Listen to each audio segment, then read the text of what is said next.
said, we'll talk today about the do's and don'ts about level funnel optimization and how it can make or break your game. So of course, this industry is not an exact science, but if you follow the guidelines and the rules that we're showing right now, we will be able to increase the hit ratio, as we call it, or the chance of success in your next hyper-casual games.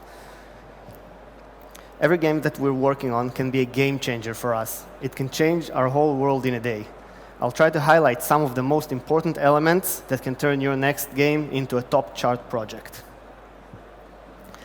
So we'll speak about the must-haves for successful hyper-casual games and how important level design and level funnel optimization is. Also, I'll share a bit of my game changer of the year. So Crazy Labs is the home for hyper-casual brand, casual games, IP games, and light RPGs and puzzles. We have over 2.7 billion downloads for our games, over 80 million monthly active users, and we have 4 offices around the world in Israel, Macedonia, Bulgaria, and China. Our hit games are done by 4 studios. 2 of them are hyper-casual. One is publishing, and the other is in-house studio. We also have casual IP games that we're working with brands like Sony and Nickelodeon. And our China-based office is creating light RPG and puzzle games. OK, enough about us. Let's talk about our core rules. Every day we're actually seeing a lot of content and scrolling through a lot of ads, a lot of data that we're shown every day, and we barely stop to click. Think about what made you click on a piece of content or a piece of ad. It had to be something else, something really out of the ordinary. And that's what's so beautiful about hyper-casual games. They give you a relief from your busy day. You can play it when you're on the way to work, when you're waiting for a date, when you're talking to your mother on the phone. It could be anywhere. And that's what's so beautiful about that, that even in between a minute or 5 minutes of playing the game, you can have a sense of success with a beginning, core, and end. By the way, when you create a game and you try to launch it, it doesn't have to have super nice graphic or a well-polished art. If you have an idea, try to see if your core audience and target audience likes it. And we'll talk about the target audience in a minute. Release a video and try to see how well it connects to the users. It usually comes in the shape of low CPI or high CTR to your game. If you see that your game doesn't hit the CPI of around 30, 40, or even 50 cents in US iOS, think about changing something. Either change the art, change the mechanic, change the videos, or think about really killing the game and moving to the next project, because it could save you a lot of time. All right. As most of you probably know, in user acquisition videos, users will mostly decide if to download or play the game in the first 3 seconds when they see the game. That's why the onboarding is very important, and you have to have very short and satisfying first levels. It even starts before that. So the name and the icon of the game should actually tell the users what to do. In most successful hyper-casual games, you can understand what the game is about just by looking at the icon. But there's a few things that you shouldn't do. Don't ask the users to give themselves a nickname. Just let them play. Don't have a long intro video, although it might seem very cool, but let them play. Don't have too many taps before you start the first level, and don't have a long tutorial before the game starts. Just let them play. All right. Who considers themselves as a gamer now? A lot. How many users, let's say, how many smartphone users do you think are gamers? 10%, 20%, 50% of the population? Who thinks 100% of the population? You're getting there. All right. Almost everyone today is a gamer, and that's shocking and that's annoying for gamers like us, but that's what it's all about. So when I was a kid, I used to play multiplayer games on hot seat on one computer with my friends. We were very competitive. We were constantly checking the score. We were writing down who is better in what game, and we would fight a lot, of course, about that. In later years, internet became accessible for everyone, and we used to play multiplayer games, strategy games, shooter games, and we were considered the gamers. Let's say 7 years ago, Candy Crush started popping out, and Flappy Bird popped out, and these people who play these games were considered gamers. Candy Crush had a leaderboard where you can see among your friends who is better and who is a higher level. And of course, Flappy Bird, everyone used to compare their high scores. These days, when everyone is a gamer, when every player is a gamer, it could be a 15-year-old boy or a 16-year-old woman, everyone plays games, and honestly, they play it just to relax and have a relief from their busy day. So we don't want to give them a lot of infinite loops of infinite games and to check their high scores. They don't want to be in the game. They don't want to be super focused on the game. They just want to play. So that's why game developers and game producers decided to ditch the infinite loops and start moving into level-based games. All right, so now that we decided and we concluded that level-based game rules, let's talk about the levels. So this should be the level design. I'm sure you all know it in some level or another, but sometimes when we create the games, we forget about that, and it's important to know. So first 2 levels, super fast and easy. We want the users to feel the controls, to know what they're playing, and to have like a fun sensation while they're playing it. Level 3 to 10 should be about giving the user a sense of success, learning how to play the game, getting better at the game, and give them a sense that they're getting better at something. Level 11, the first 10 levels, by the way, shouldn't take you more than several minutes, a few minutes. And I'm not talking about you as the developers, I'm talking about your core audience, the lowest common denominator. You're turning to the mass appeal of the users, you're turning to everyone. Level 11 and above, we start introducing elements, we start introducing obstacles. We start making the game a little bit more difficult, but remember that every time that you introduce a new element or an obstacle to the game, you should give the user a feeling that he's not going to fail the first time that he's playing this element.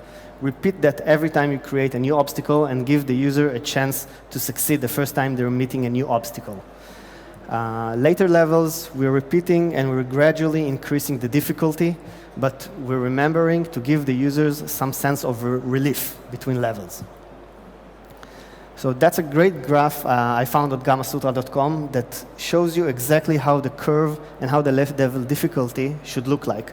We start with increasing the level difficulty step by step, little by little, but when the user starts to feel that they're better at the game, we give them a relief, a moment where they're saying, okay, this was a very easy level, but the users don't know it. The users feel that they're getting better at the game and they're not being exhausted.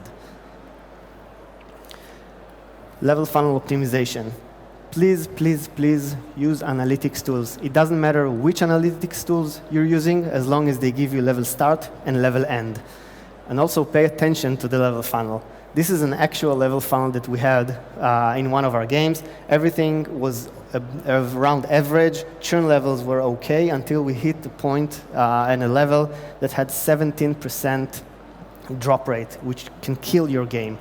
The best solution is to play the game, learn from the mistakes, see where you did wrong, and A/B test. Change the level funnel, A/B test it, and see where you can really increase or decrease, of course, the churn rate. Track the number average of fails. So failing doesn't necessarily mean a bad thing. Failing can also be a good opportunity for monetization. Hard levels can be monetized with rewarded videos for revives, and fast and easy levels can yield a lot of interstitials. So this is an actual graph, again, from one of our games, and we can see that sometimes average number of fails and income actually behave the same. Track the completion rates.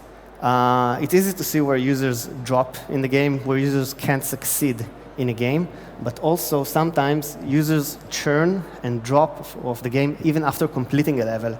This should be a red light for you. So sometimes levels are exhausting and long, and users quit even after completing a level, but sometimes, most of the cases, they churn after completing a level because it's too easy and it's getting boring.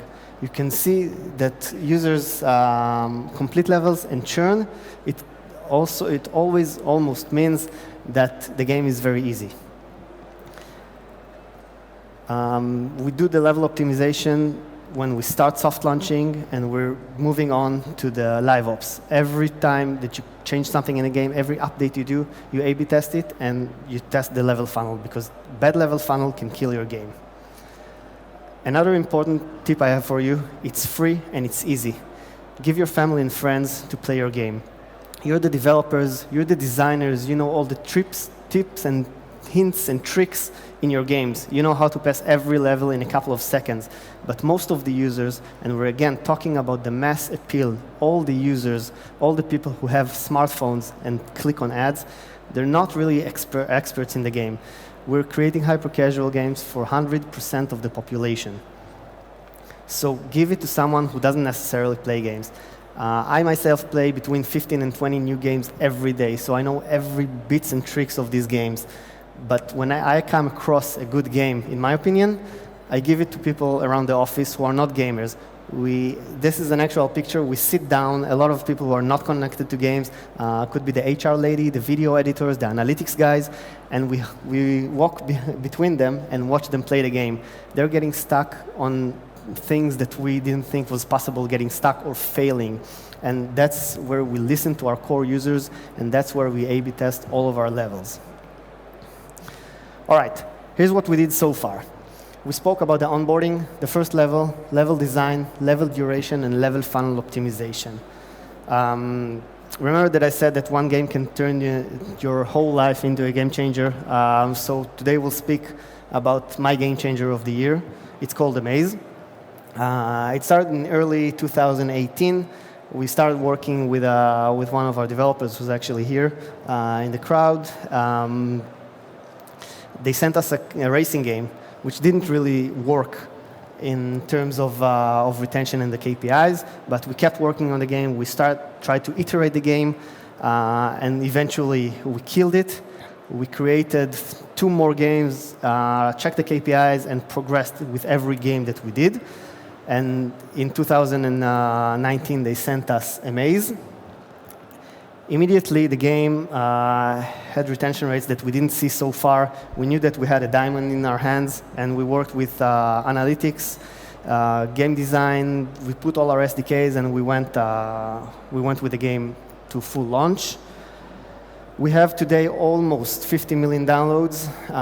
The game immediately reached top charts, and it stayed in the top 10 in both stores for over 3 months. We have over 5 million monthly active users, and even 9 months after the initial launch, we're still in the top 30 games or 40 games in US iOS. Things weren't always that easy for the game. We had a lot of issues with our level funnels, and the best thing that we're doing, I think, is listening to our users. We watch and we read all the reviews that we have on a daily basis. Most of the bad reviews that we had, apart from the game has too many ads, is that the game is too easy. And the users are right. You can't really fail in the game. I think it's one of its best features. But the users who like to challenge themselves didn't find the game really interesting or hard. So we created the game mode where we called limited moves. It had, it's simple as it sounds. You have limited an amount of swipes until you fail the level if you can't reach and fill and color the entire maze. And surprisingly, we had only 10% of the users who started playing the game that reached level 10. It should take them no longer than 3 minutes, but only 10% of them actually achieved by doing so. So what we did is we A/B tested the level funnel, we A/B tested the amount of moves that we get them, we put rewarded videos for more moves, and we increased the level completion rate of level 10 to 42%. It's still not perfected. It's still not great, but it's an ongoing battle. For every game we use, we use A/B testing, and to be honest, for most of the features that we have in the game, most of them failed. It's really frustrating, even when you have a good game and you can't really improve it. But again, A/B testing features is an ongoing battle. We're trying to increase our LTV cent by cent, and we're actually succeeding in the last few months. All right, let's see a cool video and see how we listen to our users.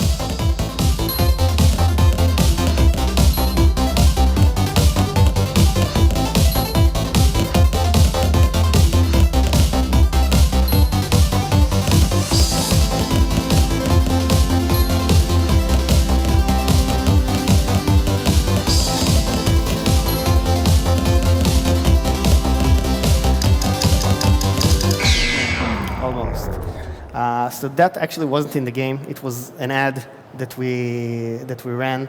It's actually came out of the imagination of one of our video editors. It's not in the game, but it performed amazingly. It performed 6 times better than our best videos, and we really managed to increase the volume. The issue is that because it wasn't in the game, and that's something users expected, we started getting a lot of negative feedback. So we removed this ad. We created this game mode. We call it time rush mode that gives you a certain amount of seconds to play a couple of levels. And we brought back the videos. To be honest, LTV didn't increase by much, but the volume that we had and the amount we were able to reduce the CPI in was great for us. We have another cool video that actually improved user value.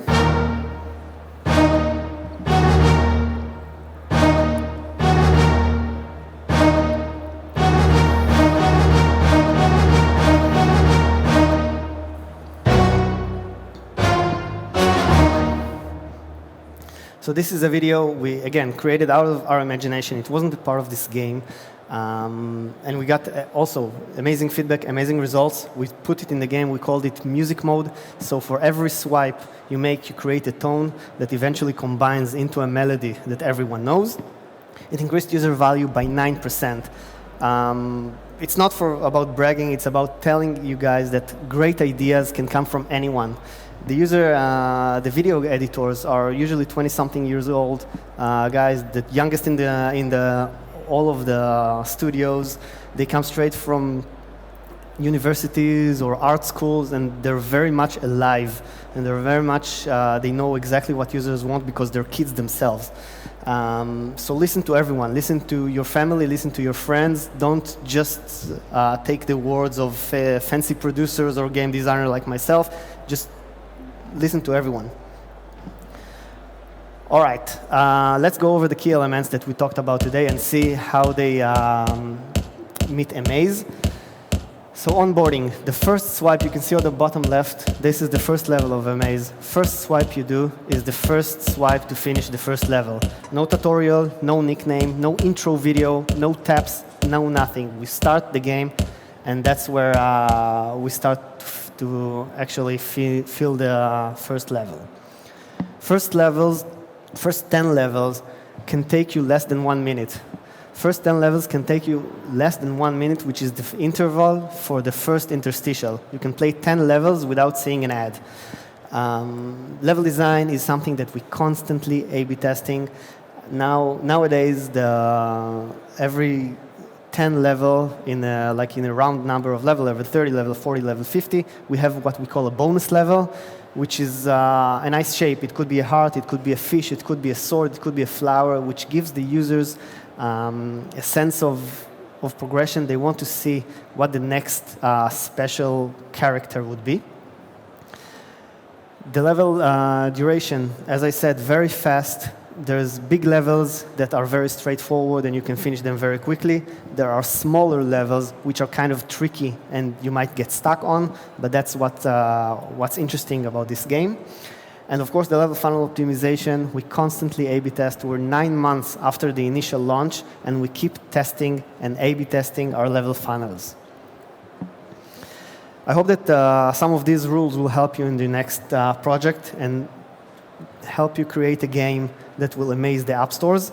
But even with all this information, data, testing, we need to remember that sometimes a good game just needs a bit of luck, needs a bit of something that we can't understand. So we just call it the wow factor. When working on your game, and if you're seeing that the KPIs are not really something that that you find fit, that's something that really crashes and crushing the stores, think about what you want to do. Do you want to retry? Do you want to rework the game? Do you want to change the art or the mechanism? Or you just want to kill it and move to the next project?